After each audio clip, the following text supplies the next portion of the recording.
welcome to today's Meet the Analyst webinar, delivering exceptional CX across e-commerce and retail. 5 trends to watch. On theme with today's topic, our audience is joining us through many different platforms, including Brand Live, LinkedIn Live, and Twitter. But no matter where you're logged on from, we're so glad to have you. I'm your host, Susie David Kenyon, eMarketer Principal Analyst at Insider Intelligence, broadcasting from my apartment in New York City. And I'm joined by my colleague, Jeremy Goldman, eMarketer Principal Analyst at Insider Intelligence, coming live from our headquarters at 11 Times Square, also here in New York. Hey, Jeremy, good to see you. Great to see you from half a mile away. I know, right? We're so close, and yet we haven't met in person. Soon. Before we get into the main presentation, I'd like to thank Oracle Advertising and Customer Experience for making today's webinar possible. Later on, we'll be hearing from Holly Simmons, Global VP of Product Strategy at Oracle Advertising and Customer Experience. Hey, Holly, thanks for joining us all the way from Santa Cruz. It's great to be here, Susie. We're happy to have you. I'm so excited about what's ahead. So much great content to learn from, but don't worry, we'll have plenty of time for questions at the end. So feel free to submit them during the presentation, and I'll do my best to put as many as I can in front of Jeremy and Holly for the Q&A portion.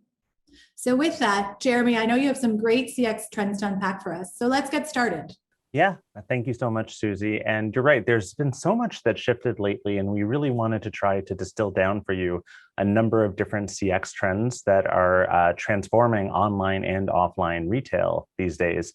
And we're going to be talking about today first-party data and personalized offers, how those two are connected together. Virtual try before you buy, which is a major opportunity for a lot of brands and retailers.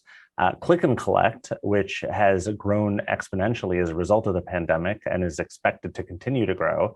Reducing checkout friction, both online and off, and also returns, because that's a major thing that can make or break a brand or retailer. So I want to jump right into it, but first I wanted to take a second to say why people invest in CX, for e-commerce and retail. It's been shown to consistently deliver significant business value. If you look at the investments in time and effort when it comes to CX, they can help improve customer lifetime value, advocacy, and basket size. This is a recent study that showed investments in CX during the pandemic. And as you can see, people who are advanced when it comes to CX got better returns than those who were beginner or intermediate. So I want to jump in and really talk about first-party data and personalized offers and why that's such an important thing to be mindful of and paying attention to these days. First off, companies are doubling down on first-party data. In general, you can see that increasing spending on use of first-party data is rising dramatically. And also it's a top priority, in particular because third-party cookies are going away. So there are a lot of brands and retailers that are realizing that they have to have a really great customer file to be able to market to directly and to advertise to as well. So this is a top priority for a number of different companies right now. Depending on where you are sitting in the ecosystem, you might be very prepared or not that prepared. And this was some interesting research that we saw that ad tech and data firms, it's somewhat expected that they're going to be more, ready for the cookieless future than some other companies. But brands, only 48% are ready. So there's a huge reckoning to come if those companies can't modernize and make sure that they've got the right amount of first-party data at their disposal. So when we're looking right now, and I think that this is something that's really interesting to take a look at, the first study on the left-hand side of your screen is from Winterberry Group. The other one is by the IAB. How can companies build a data set that allows them to be relevant to their users? Increasingly, the answer is first-party data partnerships, because you don't have all the data you want at your disposal, but you want to do a little bit of a better job getting from other people, right? So as you can see from this Winterberry Group data, about 64% of US companies already have, to some extent, done this, engaged in some type of data partnership.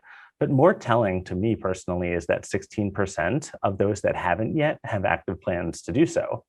And in terms of what kind of data companies are collecting or plan to collect, as expected, more basic information leads the way. But there are some interesting things you can glean out of here, such as the fact that transactional data, 45% of companies, either are actively collecting or plan to collect transactional data to help them do a better job when it comes to directly engaging their customers.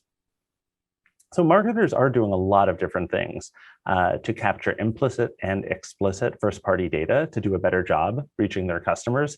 Investing in email marketing, which is something that saw increases during the pandemic.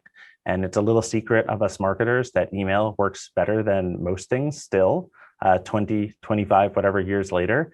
Launching SMS initiatives, which are breaking through the clutter simply because the SMS inbox is a little bit more personal, right? And leveraging offline data. There are organizations like Avocados from Mexico that are incorporating receipts that are scanned and uploaded to their website, which helps them better personalize content on their site. So that's another interesting, innovative usage.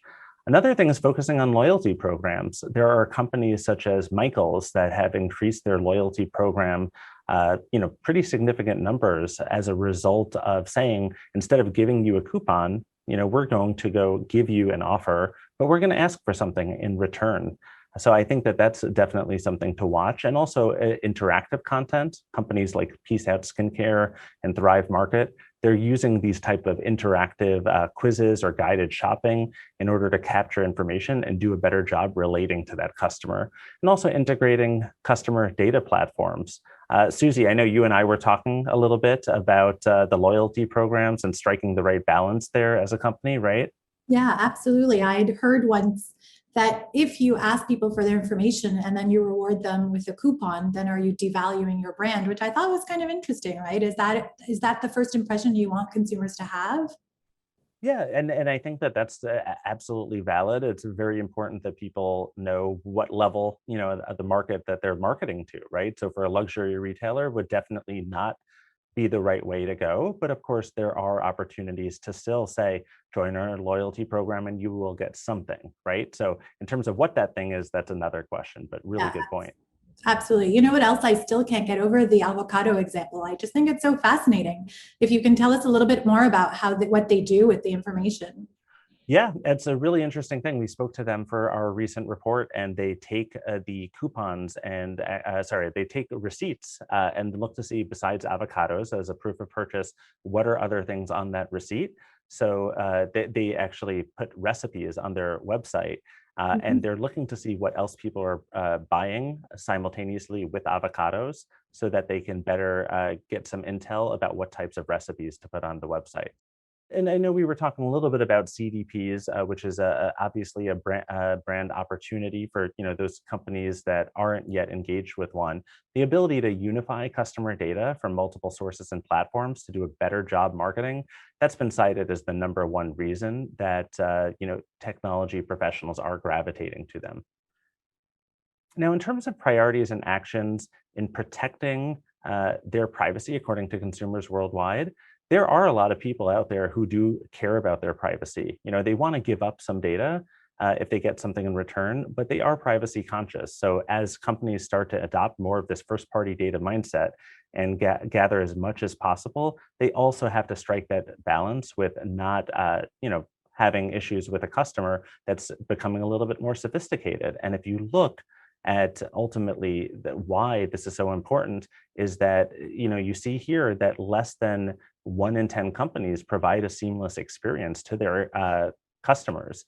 And that's something that increasingly customers are saying that they want, but you still have to meet the customer where they're at, because they see that their data has value. They will give it up. But at the same time, they want to make sure that they're getting something in return.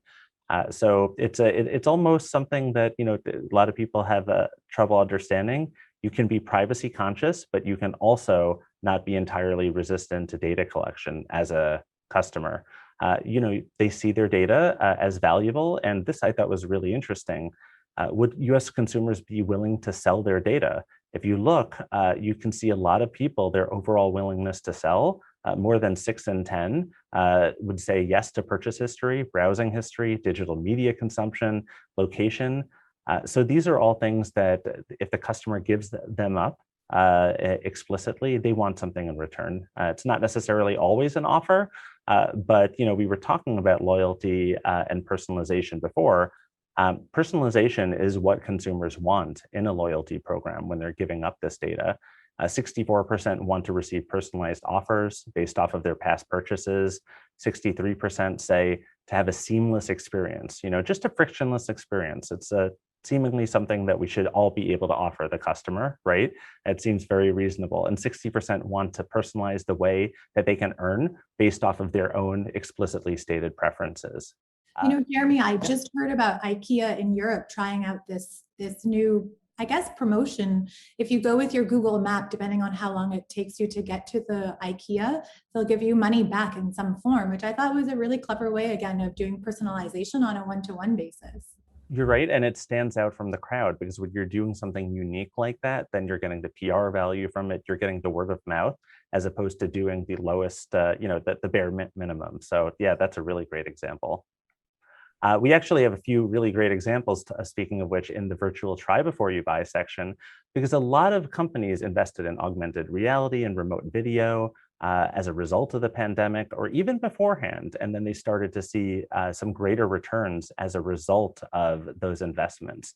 Augmented reality, I know I was just talking about that, is going to grow 51% from 2019 to 2023.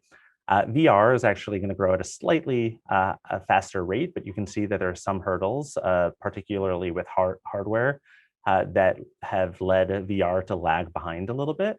In terms of the average augmented reality user, they do skew a little bit male, and more often than not, or I should say 34% are 25 to 34. But they skew younger, but it's not as young as you might think. So a lot of people are gravitating towards these types of experiences. I was talking about the younger demographics a second ago. So Kohl's did this thing with their augmented reality virtual closet. It's an AR feature that allows users to find products they like and make purchases without leaving the Snapchat app. And again, this was something during the pandemic, but Kohl's was looking to get a little bit younger and reach that younger consumer. And this was a way that you can have a frictionless experience and meet that customer where they're at right now. Another thing is Glam Lab by Ulta Beauty. Now, you can imagine in peak pandemic times, you didn't want to take a tester, a little testing unit of blush or foundation, and share that thing that 200, 300 other people had been using in the last week. Obviously, that was something that people didn't really want, but this was something that existed before the pandemic, but the acceleration and the number of people that gravitated towards this experience as a result of COVID went up. As you can imagine, usage went up significantly. But what's interesting is that people are still using it because they realize that this experience is actually superior in a lot of ways to what they had been doing previously. So we can say that there are a lot of these experiences that are going to stick around for a while. Another thing that's important to note is that it's not all augmented reality. Remote viewing, such as Cadillac Live, which was something that was launched around the time of the pandemic, allows people to take a one-on-one or group video tour of any Cadillac vehicle. And this was successful enough that other automobile manufacturers are starting to do this because people were concerned about going into dealerships, but increasingly there are a lot of customers who are willing to transact and buy cars sight unseen. It's great to have a test drive, but ultimately this is one of those things where a lot of people just thought, this is good enough. I have a good feel for this car and I'm willing to transact this way. And frankly, home sales, that's been another major use case where people have been using remote viewing technologies to go on guided tours and purchase homes sight unseen. One thing is that the Rebecca Minkoff flagship, and this is, I think, a really interesting thing, is this assistive technology is something that is, we're expecting will, again, continue to increase in terms of its overall adoption. But lingering concerns over store visits and a growing appetite for this type of interactive experience is going to likely accelerate adoption of AR technology, of this in-store assistive technology, because frankly, if you can find what you want and a little bit faster, a lot of people are going to be open to that type of experience. So click and collect, another thing that is very important to be mindful of and to pay attention to from a category perspective. First off, it continues to grow. You can obviously see the major growth that happened in 2020 because of, you know what?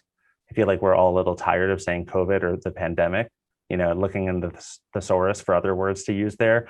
But frankly, it had a major impact. And again, some people were doing click and collect long before COVID. What we see is that people are happy enough with the experience that the number keeps on going up. And for instance, click and collect sales are going to nearly double from 2020 to 2024, going from over 72 billion to about 141 billion. So it's a pretty significant piece of the pie and continuing to grow.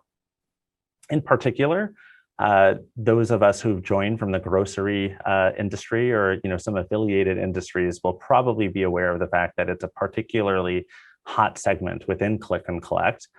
Clearly, it was a pandemic winner, but people gravitated to it. And again, not to keep repeating myself, but what we've seen is that a lot of people were happy enough with this experience to stick with it. A lot of people were early adopters of an Instacart, and more and more people started jumping onto that bandwagon, and consumers are sticking with it. Now, in terms of the largest retailers out there, they are particularly invested in click and collect's success. And if you look at this data, you see why.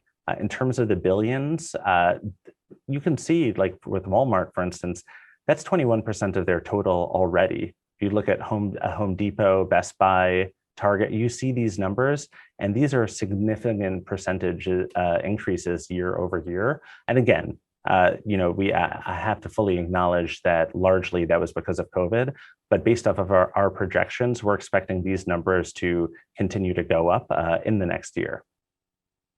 And staying on the largest retailers, one thing that's really important to be aware of, doubling down on this channel is likely for the simple reason that these large retailers, they're getting more of their growth from click and collect e-commerce than they are from e-commerce in general. And I don't need to tell any of you that, but generally speaking, you invest in the parts of the business that are growing faster than the other parts, right? So as a result, we're expecting a lot more, especially in holiday this year, a lot more incentives to have people try click and collect, a lot more promotion around click and collect. So definitely something we're paying close attention to. And I think one of the things that's very interesting to pay attention to here is that the opportunity to improve the experience is actually pretty significant. The overall click and collect experience is 3.5, right? But generally speaking, when you're trying to find a sushi place on Yelp, you don't go for the places that are the 3.5, right? You go for the places that are 4.5. So that's one of the things that we try to think about. What are the opportunities for click and collect? And if you see here, there's some opportunities, the satisfaction for in-store product availability, the ability to search and filter products that are available for digital order pickup, the availability of the preferred pickup times. There's still room to optimize and to make this a better experience for this type of shopper. And I know we talked about this before too, but my biggest pet peeve is, why are you showing me products that aren't available at the local store that I'm going to go and pick up my groceries from? So I feel like, I know it's at the bottom of your list, but I don't know why that's not at the top, really. Well, it's one of those things where people are often not satisfied. You're entirely right. And, when this is something that in a lot of ways has the potential to be more profitable for the average big company, it pays to make some investments to improve the CX in this area. Absolutely. Yeah, especially as you just said, from a shipping perspective, so much more expensive to send random one items in the mail. Yeah, absolutely. That's a really good point.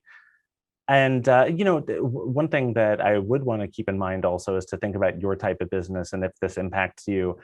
Just one example, I was talking to Jamie over at Unilever about this, and she had a really good point. Impulse purchases, those are the kinds of things that you don't add to your cart with respect to click and collect, right? Most of those sales are things that when you went into the store, you weren't thinking you were going to leave with. and then you left with 4 bags of M&Ms or whatever, because that was an impulse purchase. So think about the category that you operate in and if this is more or less likely to impact you. And now I'm not surprised that Walmart is #1, because I heard during the pandemic they were slipping in samples in the click and collect bags to try and emulate what was happening in the store. So that makes a lot of sense. I was one of the recipients of those. Yeah, absolutely. And I benefited from it, frankly. I placed my personal habits. They changed a lot over the course of the whole entire pandemic. And I'm sure a lot of people, this is actually an area where my own personal habits changed a lot, because I can tell you, and I'm curious about the folks listening today, if they used contactless or proximity mobile payments before the pandemic. I hadn't. And, when we were scared of surfaces, I started using it, and I'm not scared of surfaces anymore, but I'm still using it. And a lot of other consumers are.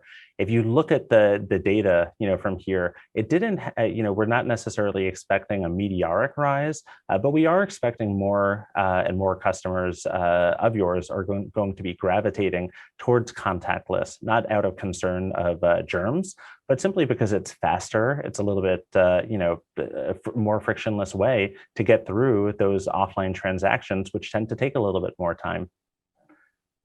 No, contactless payment. One thing that, again, we always have to try to level set and explain, this is not something that just a young customer is doing. For instance, if you see a lot of baby boomers are gravitating to it, millennials are over-indexing in relation to everybody else. But if you see here, the number of people who plan to continue to use touchless payment methods after the pandemic, those numbers are quite high, regardless of the generational cohort. Another thing that is on the rise is buy now, pay later. And a lot of people who've joined us today probably have this incorporated in their websites already. Some might not. But buy now, pay later options such as Klarna, Affirm, and Afterpay, they've been growing pretty significantly. Some of the reasons that people are gravitating to these types of payment methods, you can see here the clarity of fees or interest rates or lack thereof is one of those reasons, and the ability to monitor spending. But yet, when you look at certain things like digital wallets, 62% say the convenience of the option, right? Credit cards do quite well in a few particular areas. So what you see is that there are different customers who prefer different things. And as a result, the more payment options you can offer through your online experience, the better, frankly. Now, an important thing that we all have to acknowledge is that brands and retailers have to balance fighting fraud with false declines, right? Because both are important. 28% of consumers have experienced an e-commerce decline. False declines are a major issue. A lot of people started migrating to e-commerce for the first time or with greater frequency. And as a result, false declines are on the rise because a lot of retailers didn't have enough of a user profile to know if somebody was a legitimate customer. So that's something to be mindful of. But also, we have to be mindful of the fact that brands and retailers lose up to 75 times more revenue to false declines as opposed to fraud, right? So given that, it only seems logical that we ask the question, at the very least, do we try to prioritize approvals a little bit more in our businesses? After all, if we can improve our customer acquisition rates and LTVs as a result, that's something to keep in mind. Now, e-commerce and card not present purchases may increase by over 20% in 2021, despite their growth, last year. Now, that means that there has to be a little bit of a multi-layered fraud prevention approach for companies that are serious at avoiding fraud as much as possible. But the good news is that AI is better at detecting fraud than humans, as you might imagine. 64% in a recent study indicated that their charge-off rates declined since implementing AI-based anti-fraud technologies. And AI this is just actually one example that I thought was really interesting, is Danske Bank detected 50% more fraud attempts after they launched their machine learning-based anti-fraud technology, and they reduced false positives that we were just talking about by 60%.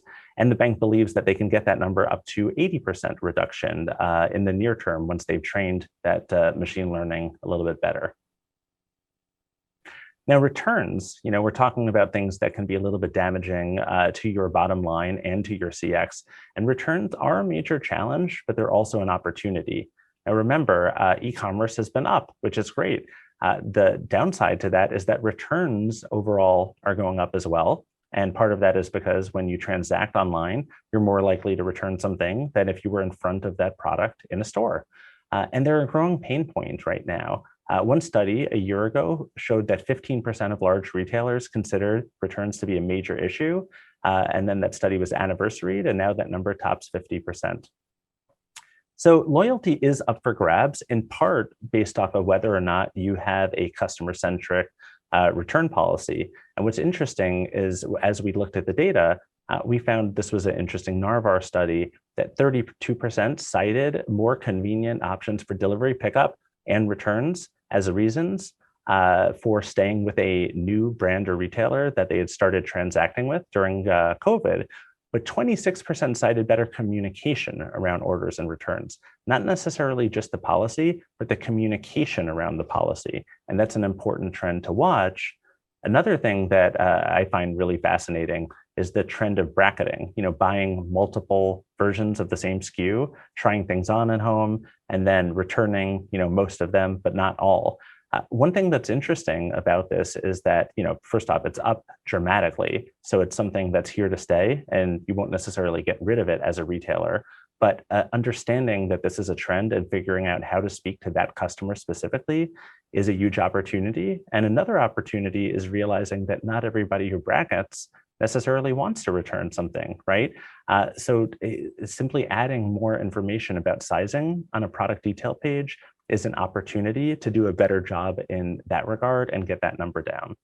I think that's a great point. Also, there are these companies, probably in the last 5 years, that are coming up around sizing and helping you understand if you wear this, then you would also wear it in this size and this brand. And there are a lot of websites that have that now. So hopefully that'll help with the customer friction. Absolutely. Yeah, I think it's a really good point. And then finally, I'll just say that ultimately improving the returns experience in general can increase conversion. Forget about even returns. If you improve the overall experience, and if you look here, having to pay for return shipping stops people from transacting in the first place, right? So removing that barrier to the transaction means you will get more transactions. Not charging people restocking fees, or providing people the option to return something in as many ways as possible, by mail or bringing it into a store. Or there are a number of different networks now that you can bring something into a Staples that wasn't from a Staples originally, and then they'll return it, using a company like Happy Returns or Optero. So that's another opportunity. And I'm really excited to get to the conversation and hear, Susie and Holly in a second. So I'm going to quickly wrap up here. Key takeaways, all right? First party data for a lot of companies should really be your first priority. The benefits of developing this kind of mindset, it pays off in so many different ways. Improves your marketing, improves your advertising, allows you to understand the customer and improve your product development efforts. So I could go on. I don't have the time. You get the point. Investments in virtual and remote selling, they absolutely pay off. We've seen a number of different technologies that have started using technology in more creative ways to sell. And as a result, we've seen a lot of data that those have assisted conversions for the SKUs that people tried on or people engaged with an AR experience around. And that's something that retailers who aren't investing in this need to figure out how they can incorporate it into their marketing and tech stack. Prioritizing reducing friction is important, but not just online, but offline as well. Figuring out which ways you can add technology to reduce steps and to make it easier to transact. There are a lot of people out there who want to transact with you, and finding ways to make it just a little bit easier will give you a leg up with respect to your competition. And optimizing cross-channel experience is key when it comes to click and collect, when it comes to returns. You have to think about the experience holistically. You have to have a seamless experience across all online and offline activities as a business. And I think that's it. I'd love to pass it over to you guys now. So thanks so much. And Susie, back to you.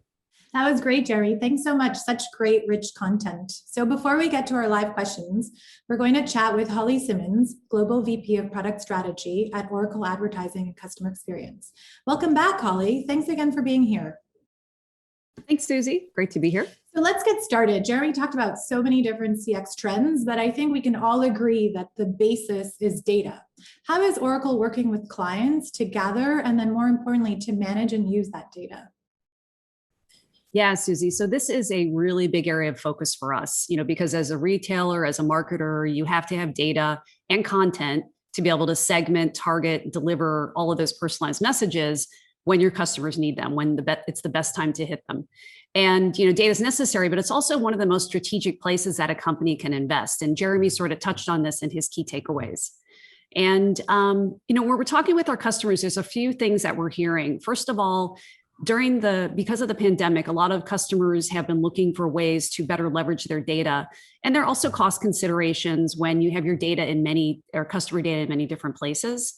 And so the discussions have been around how do we bring that data together so we can better take advantage of it for personalization, but also how do we get more efficient in how we manage it? And in fact, one of our customers, they had more than 23 different data sources just for their customer data. And in that situation, what ended up happening is the marketers were unable to do the actual detailed segmentation targeting so that they can personalize in the way that that the customer really wanted them, and as far as sending them offers. But at the same time, what was also happening is that their sales folks couldn't quickly identify even which products customers had or where they expressed interest.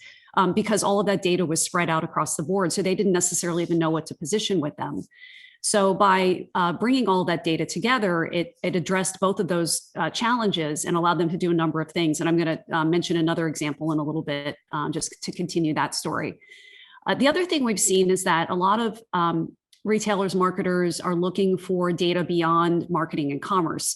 So they want to get a more holistic view and it's not just the marketing data, campaign data, things they're collecting from commerce, but they want to understand what's going on from a service perspective, or they want to understand what's going on from a sales perspective, or even potentially related to specific products and any other back office data. And so, for example, think about marketers wanting to target customers who don't have open service tickets so that they send them a very customized message that's specific to them. So they're sending those with service tickets open one message or not sending at all. And then those who don't have service tickets, they're providing them with a specific offer. And Jeremy also talked about a number of other data sources and places that companies are considering in order to get more data. So this is a really big interest area for our customers and prospects. Right. I mean, some of it sounds like a no-brainer, right? Why would you send me a message if I'm already upset with you or if I'm already in the process of transacting with you? It's so hard to unify data. And what do you think is going to happen with a third-party cookie going away? How is that going to impact first-party data? So this is another area where we're having a lot of conversations and moving away from cookies and that more reliance on first-party data. So retailers are still going to need to reach prospects and customers with offers, right? Every company needs to do that. And so the process now is you need to not only continuously aggregate and add to your data for better targeting, but you have to figure out how do you activate and how do you leverage that data across the different channels, whether it's a marketing campaign or through advertising channels or through your commerce site. And so, this is a lot of discussion. And again, this is where the data becomes so important to continuously enhance what you have to learn more about your customer and to get more personalization and better targeting. One other area I want to mention, I mentioned that data and content were really important for marketers. And we're seeing some of the same trends in content. So as a retailer, you need the data, you need the content. A lot of our customers really they're talking about the centralization of their content and digital assets as well in order to help them deliver the most up-to-date information and assets, and to do that consistently across all the channels that they're leveraging. So some similarities in how to bring that together so that they get more value out of the messages that they're sending out. Right. And so if you think about that from a personalization perspective, without divulging any names from your clients or prospects, what are you seeing from them in terms of personalization specifically? Yeah, there's a lot going on here. And so the customer I mentioned had the 23 data repositories. They're leveraging our CDP, bringing their data together. And then once they did that, they were able to start focusing on really personalizing those experiences. And so they also added the collection of real-time behavioral data. So what was a prospect or customer doing, on the website in an email campaign? And they're able to add that to the profiles in order to understand how they can retarget customers who might have abandoned a shopping cart, and they can hit them up with a personalized message. And because they were able to do that, they saw a direct increase in revenue, bringing the data together, leveraging additional data from various sources, including behavioral information, activities, and then being able to then provide a super personalized message to the customer. We have another large retailer that they didn't have the information they needed to understand what their customers were doing in real time on their website. And so they started to collect that information on all the activity. They combined that with their purchase data for their customers, and then they layered in AI and machine learning in order to personalize those offers to the customer in real time. And just by doing that, they saw really an amazing 70% increase in their revenue and almost a 250% increase in conversions just by focusing on that kind of personalization. And then we have another one that's really interesting, which is an online retailer, and what they wanted to do was reduce the time between online purchases. So they have a very engaged audience who buys from them regularly, but they thought, how do I reduce that time? So they also took advantage of collecting that real-time data, the different activities that their customers were doing. They combined that with prior campaign activity. What did the customer look at? What did they respond to? As well as purchase data. And by bringing all that together, they were able to increase their open rates by over 30%. And their click-through by 20%, which is pretty amazing. So they're really seeing great success with this. And they're also, all of these customers are working towards kind of their next use cases and opportunities so they can leverage even more data and then further personalize. So it's pretty exciting. It's great to see all the progress. I mean, those are some amazing best practices that you've just put out there for our listeners. Thanks so much. And I think that dovetails nicely into the idea around loyalty programs. And I saw in your study that, let me get the number right, 31% greater average order value of loyal customers that are part of loyalty programs.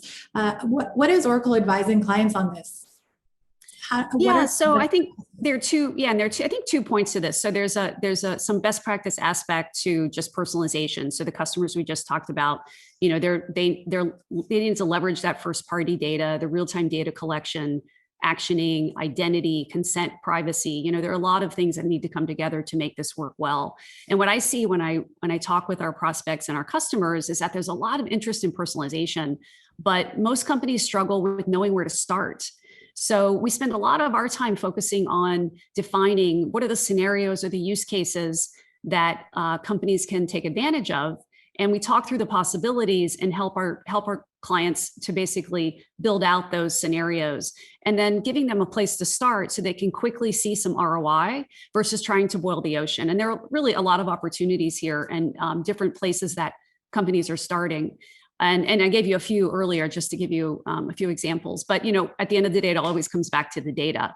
And then as you get into loyalty, data continues to be a key component of that. And so loyalty programs are a great way to continuously learn more and more about your customers and to collect that zero-party data. You can use things like polls, surveys, preference updates, and so on. And Jeremy was talking about that as well. So when you begin to bring that kind of information from your loyalty program together with your CDP data, you can get really, really great segmentation and targeting. And, it's less expensive to keep existing customers, right? And so, we've been having a lot of conversations about how loyalty is so important in retaining your customers, and it's such a great investment for companies right now. And during the pandemic, we really heard a lot of conversations, and we continue to have these because loyalty is really just top of mind for so many companies. And one of our customers, Vitamix, they're a manufacturer of high-end blenders and kitchen appliances. I assume you've heard of them. I'm a Vitamix fan. They manufacture these amazing blenders, and they just have great products. But they're a manufacturer, and they sell their solutions, and they sell through retailers as well. And in fact, I think the majority of their sales are through retailers. But they wanted to get closer to their customers so that they could learn from them, engage them. And they've leveraged our loyalty solution, and they've had really great success with that, including increasing their average net order value by 31%. So we're also seeing a trend here where manufacturers who sell through retailers also want to have that connection so that they can provide more personalized offers and information. And in Vitamix's case, it's things like recipes as well, which is really important if you own a Vitamix. So it's just one example of where loyalty is coming into play. That was awesome. So much great food for thought, Holly. I think before we throw it to the live Q&A, I'm just going to ask you one more question, because outside of being on mute, there wouldn't be a 2021 webinar if we didn't talk about the pandemic in terms of what are you guys seeing from an operational perspective? You know, there's a lot of conversation around consumer behavior, but from an operational perspective, what do you think retailers are going to tweak? What are they going to keep? What are they going to go back to doing before, like from 2019? Any thoughts around that? Yeah, I think, so first, I think there's a culture mindset change that happened over the last year. And a lot of our customers were really focused, or they had to just out of need, on rapid innovation. And there was a lot more of this standing up things quickly. How do I move faster? How do I test and iterate? And I think we're going to continue to see a lot of that. So versus having the big, 1-year project or things that take, months or years, really moving to more days and weeks in order to get things out there, try them, be able to move on to the next phase. I think there's also, and this is also just expected, we'll continue to see an increase in digital technology, right? Consumers are used to it now. They don't want to go backwards. And so companies will continue to invest there and obviously test things out as well. And then there were a couple of other things that have been kind of interesting. And I think that we'll see more of is that because of the situation and things happening so quickly last year, a lot of companies had to stand up commerce sites, for example, very quickly. And so they invested and they just had to get up and running. And what they're seeing now is they need more robust capabilities. They may have not as much time to assess it. And so we're getting a lot of conversations about scaling and moving to the next level on the commerce front. So I think you'll see continued adoption and expansion of the capabilities there to support all these things that consumers want. And then, of course, on the loyalty front, I mentioned that already. It's great to keep your existing customers. It's a lot cheaper, but it's also really good for acquisitions. And if you consider that more than half of customers choose brands based on loyalty programs, it's really important. And in fact, for those watching today, there should be a report available at the bottom of your screen there called Essential Strategies for Customer Loyalty Marketing. So it's a good read, and it has some good best practices there. So I'll pause on that front. Susie, turn it back to you. Thank you. This was really helpful. And I read the report. It was really great. Jeremy, before we move into the live Q&A, I thought I'd ask you the same question around COVID. What do you think from a consumer perspective? What behaviors are going to stick and what do you think is going to tweak into 2021 and 2022? The interesting thing is that everything has shifted, just about everything, I should say, has shifted a little bit. And generally speaking, a lot of these things that we have done are going to be with us for a long time to come. I think that, frankly, one thing that's very interesting to follow is the fact that this is building off of something that Holly said, is that internally, a lot of companies have seen their ability to stand up something quickly to respond to consumer demand. They had to do that very quickly last year. So now they're being held accountable to the fact that they can, let's just say some assistive chatbot technology is something that they really need to incorporate into their marketing and tech stack. They're going to be held accountable to responding to the consumer faster because they proved that they could do it. And just because we don't have a COVID-22 around the corner, hopefully, we have the ability to respond to the consumer faster. And I think that a lot of marketers are realizing that they can do a better job at doing that in a shorter time frame. Awesome. You guys, that was really great. So I'm going to go right to the first question, which is from Paula in Los Angeles, who's asking, how do Apple's recent announcements about email marketing impact the collection and measurement of first-party data? I'm going to throw that out to both of you, whoever wants to go first. I think Jeremy should tackle that one. Fair enough. I actually covered that on a recent email marketing report, not specifically the Apple thing, but email in general, which a lot of marketers across B2B and B2C are really still focused on. They still get a pretty effective return on it. And one of the things that I've noticed about that, this Apple news is relatively recent, but for those of you who don't know, there's going to be some trackability issues if you're sending out emails and you're trying to track the total amount of opens there. I've estimated, it could impact, let's say, about 28% or so of the United States. That's give or take, in terms of consumers in the US. And it remains to be seen what kind of impact that's going to have.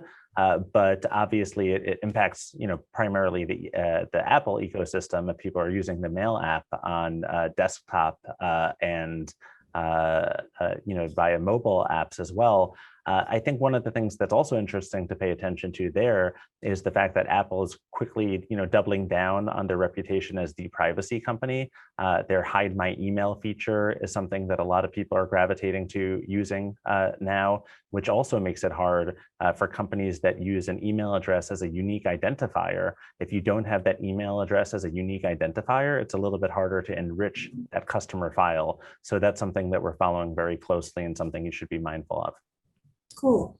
Eva from New York City is wondering, how can we best integrate personalization, data collection, e-commerce with AR experiences in store? Holly, you want that one, or I can jump in? I was just thinking about if you want to start with that, and I can just add to it, Jeremy. Absolutely. Yeah, I think one of the key things is, we were just talking about unique identifiers. It comes down to, is it an email address or is it a phone number that you're going to ask people for, before they use that AR experience, right? Because obviously you can allow somebody to do something totally anonymously, but I can envision in the very near term, you have this type of experience in store where somebody logs in, they give their phone number, because increasingly that's becoming that identifier, and then they use that AR to try on, air quotes, a few different SKUs, or to check a few things out, or to request some additional information. And then online, 2 months later, you get retargeted with an ad for that very thing that you didn't purchase, but you had some interest in because you interacted it within, in an AR environment. So integrating those two, that's just one example that I can see in the near term more retailers will adopt. Yeah, and I think just to piggyback on Jeremy, I would have started back to the data question, right? You need to be able to collect the activity that's going on, and it's another channel, right? It's just another channel, and be able to bring that together with other types of profile information, including offline that comes from your stores, for example. And you can do that by leveraging CDP, by leveraging behavioral intelligence. And once you have that, then you have the flexibility to follow up and do whatever's necessary through marketing campaigns, other advertising campaigns, depending on if you know the customer or not. And that's where, and to Jeremy's point, the identity piece comes into play. So I think you can see all those things tying together, but it all starts with getting the data to recognize who it is that you're targeting and what you can provide to them. Yeah, absolutely. And I think this is the next question from Hannah in Seattle is actually the exact opposite for marketing. She's wondering, what insights do we have in terms of supply chain logistics and CX? And that's not customer facing, but it still impacts the customer. Yeah, and I think that, so the easy answer on this one, and Jeremy may have much more detail to add, and especially based on all the research he's been doing, is that it's just another source of data, right? So from the standpoint of being able to, and I mentioned earlier, a lot of marketers, a lot of retailers are looking to get a much bigger view of what's happening in the customer's world along that journey. And by understanding where things are from a fulfillment perspective, supply chain, and so on, bringing that together allows you to not only manually find those insights and to figure out how you want to leverage that information, but also taking advantage of AI and machine learning, you can expose opportunities and helping your customers at so maybe you're seeing certain parts of the journey you're just not working well. So that can help you to identify what kinds of activities need to happen, or what sorts of offers, promotions, information, content, assets, and so on you would provide to the customer. Yeah, so that was the easy answer, Jeremy. You can take the hard answer on that one. No, I was going to say, I'll just add two quick things to that, which is, one thing is that Amazon has raised the expectations in terms of how quickly you're going to be getting your product, available to you in your own home.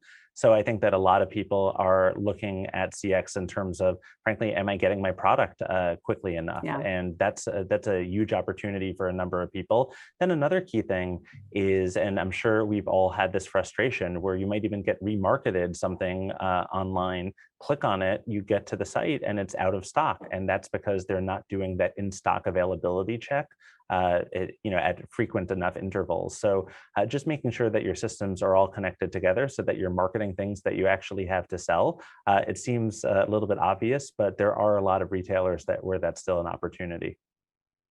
That's a great point. Yeah. And I don't know, Jeremy, did you see what the last question from Kylie was?